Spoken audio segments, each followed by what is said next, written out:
Right folks, we are going to try something. Lots of people have told me to do this in the past. I mentioned it to Bowman this morning. We're going to give it a go. I've just gone to turn my GoPro on and I realised I've left the SD card at home, so you're going to have to make do with the phone for the minute. I'm going to brush in the food for the calves first because that brings them all forward to eat, and then it's easier to bed up behind them. And then we'll see if the double bale in the straw chopper works. I'm not convinced because I think they're too tall to feed in properly up here. But we'll have a go. Right, you see how a lot of them now are up the front here eating? I can go down, blow a bit of straw in for them, turn around, come back, and bed these guys up. We'll see how it goes. Well, we've tried it. It doesn't work. It won't feed in. It's all too tight, and now I have broken a shear bolt. So, lesson learned. Don't do that. Now we got to go and replace the shear bolt. This is why you don't mess around with a system that works. You end up with a big mess like this. I've still got half of it to get out. Ah, good fun.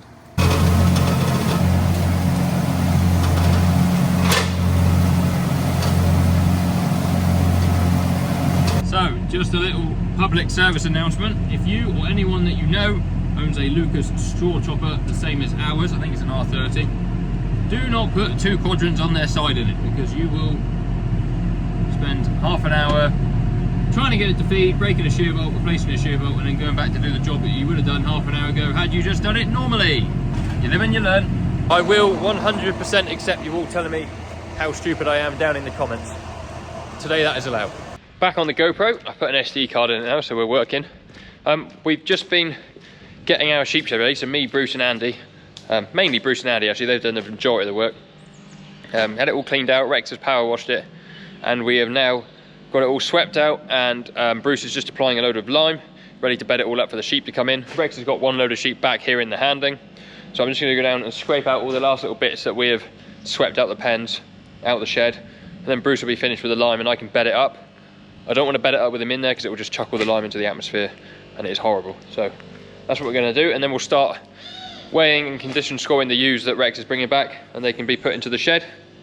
And we'll just split out any that are a lot leaner than any of the others, and we can feed them up a bit, but the majority of them should just go straight into the pens and onto a bit of silage. So let's go and scrape out.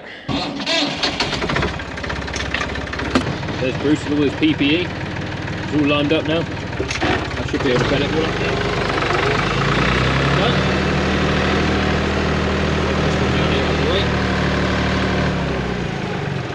Done. Best tractor on the farm, this. Right, so we're not using these pens. They've got boarding on. They're actually made for goats, but we're not going to use those ones at the moment. They'll be turnout pens at lambing time. You can see all the lime on the ground here. This is a different type of lime to this. Same stuff, just different brand. So they've all been limed up. I'm going to bed them up now. The guys are in the office, so they should be out of the way of any dust. And then Andy's up there pushing the weigh crate up to the handling pen, and we'll weigh them, sort them out, and get them down here. You hear that racket? I'm on hold with the RPA, trying to sort out the last few bits for back my place stuff. And RPA has been difficult, but this lady I've been speaking to today, Heather, fantastic. Got it all sorted out over the phone. Spot on. We have just finished bedding up, so you can see, well, hopefully you can see in the shed there's a bit of a dusty atmosphere now, all that lime and straw and everything mixing together. I'll go and park this one up, and I'll go and find Andy and give him a hand, because I've just spent 20 minutes on the phone to the RPA. It's a bit more complicated than it would be for anyone setting up a new holding for me, because I'm setting up mine on an existing holding, so at Phil's. So I just got to jump through a couple more hoops, but it should be all sorted now, and we'll be ready to rock and roll as soon as my number comes through next week. So we're getting there. No one's seen our shiny new sheep yet. Oh, no. Nobody on site's seen it either. No. So these are our shiny new sheeps. Hello, are you friendly? Not really. Well, are they ex-Lanas? Ex-Lanas, yeah. I like Easy Care, but better. They're like Easy Care. There you are, you heard it from the man himself. So they're a lot smaller than the Suffolk mules we had before. They have longer tails, and they also shed their wool, is that correct? That's right, yeah, these are shedders. Self-shedders. So you should be easy to look after. Lamb on your own, rear your lambs, no intervention required. So you're just weighing them, condition scoring them as they go in the shed. That's it. At least they got a starting point then for the winter. Am I right in saying that they'll then be allocated to farm platform as they land? At scanning. Oh, at scanning? Yeah, so we want to have a bit of data to actually allocate them with, because at the minute we've got nothing. So Yeah, it's the first time they've been weighed on site. Oh, okay. My first observation is that one in there is half the size of this one here. It's different ages as well, so we've got some, sorry, no, not in this group, these are all the same. Yeah. They are from 2 different farms. Right. And one of the breeders was breeding them much bigger and chunkier. Yeah, so I would say that was a different farm here to that one there, potentially. You can tell, because some of them have had the tails docked and some of them hasn't. So that is the same farm as that one. Oh, it is? Yeah, but there are some which are much rounder. I expect they all stick together. Oh, that's a docktail, look. Yeah, so that's from a different farm to those 3. I see. You can probably see he's a bit rounder. A bit. Yeah. Got his good condition. And then we got some sheep heifers as well, have we? Yeah, Shepherds if you like. Sheffers. I'll get absolutely rinsed in the comments for whatever a sheep heifer actually is. Off my strong start. Come on then. Come on. Well done. There we are. Rex will be back with another load in a minute. Come on, sheep. Well done.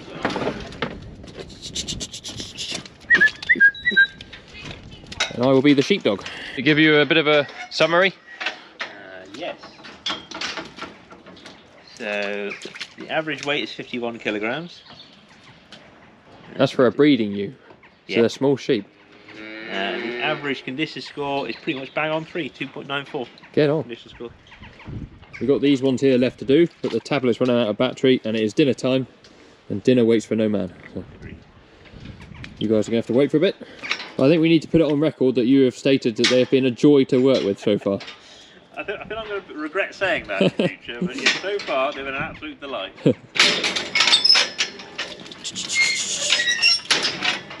There we go. Up we go. Up.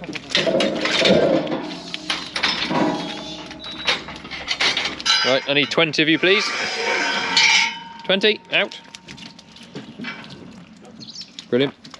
1, 2, 4, 6, 8, 10, 12, 14, 15, 16,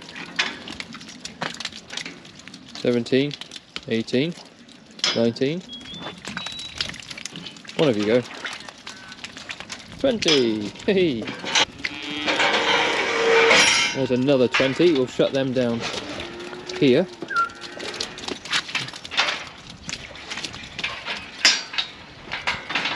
So they're going into the shed in batches of 20. It's a little bit of a run down there. So what we're going to do is make sure that they're all in batches up here. So once we've got it set up, we can just release one lot after the other. So I've got 20 there. I've got 20 there. I'll put 20 in this gap here. And then I'll have 20 in this pen and 20 out there ready to go. Sound like a plan? The sheep lovers are going to love the content. Are there any? 4 maybe?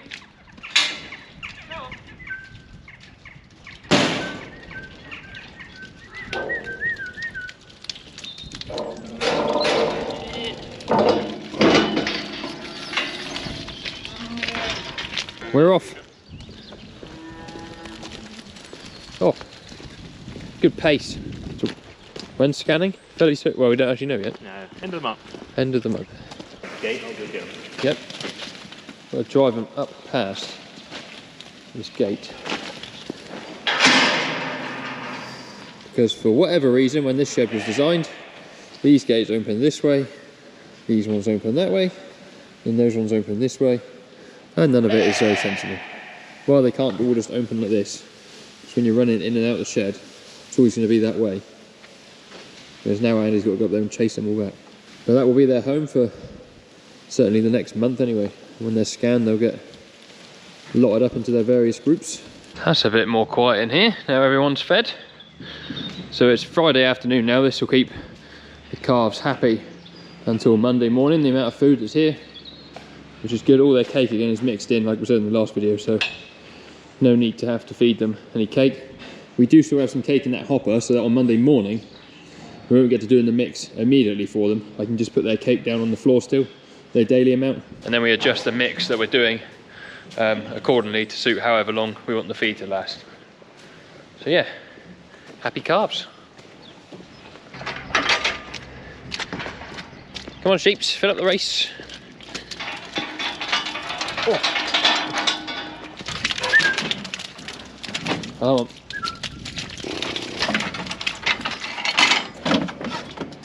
Pinch a view of your screen. No, we need a sheep. Oh. So once Andy scans it, weight will appear. 46 kilograms. Copper feel. 2.5 condition score. We haven't actually split any, have we? Next one. That's all on AgriWeb, which is the app we use. Seems to be working very well. Right, see what these sheep make to forage. No, that's right, yeah. They might turn their nose up at silage, but I don't know that. That's your food.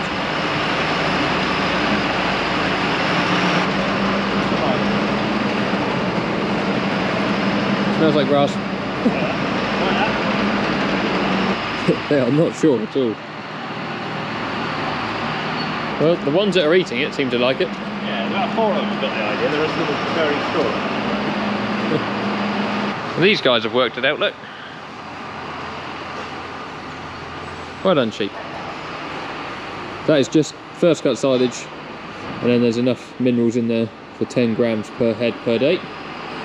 John's just going to feed around the other side, and then in a minute hopefully Rex will be back with the last 50. We'll weigh them, condition score them, and chuck them in the last 3 pens up the other end. That'll be a good day's work done. That'll be 198 of our ewes in the shed. As Andy said earlier, they'll be scanned at the end of the month. Once they're scanned, they'll then be allotted to either the farm platform, blue or green, or for breeding replacements. I think that's how it works. But yeah, there they are, the new sheep. A lot of people have been asking to see the new sheep. There are the new sheep.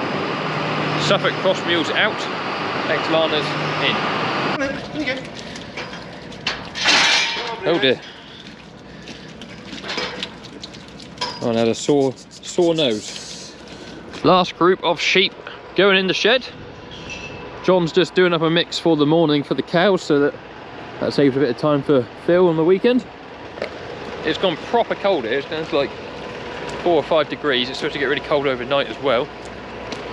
Now these sheep are in, that is everything in bar the sheep heifers, whatever you call them, and a few stores. Good job done. So that is us all done for the weekend. Phil's been off to pick up some barley today. That is for the cattle over at Rowden, the ones that are on sort of the barley beef finishing ration. Next week, if we get a chance, we want to pull out all the machinery in this shed, have a bloody great sort out and make more use of it, because at the minute we sort of got not a lot of machinery in a lot of shed, if that makes sense. As always, if you've liked the video, please give it a thumbs up. If you haven't already, click the subscribe button, it's completely free. Also head over to Busy with Dr. Phil and also our new channel, Back My Place. Links for all are down in the description. Thanks to Mason Kings for their sponsorship. We'll see you guys on another video very soon. Cheerio.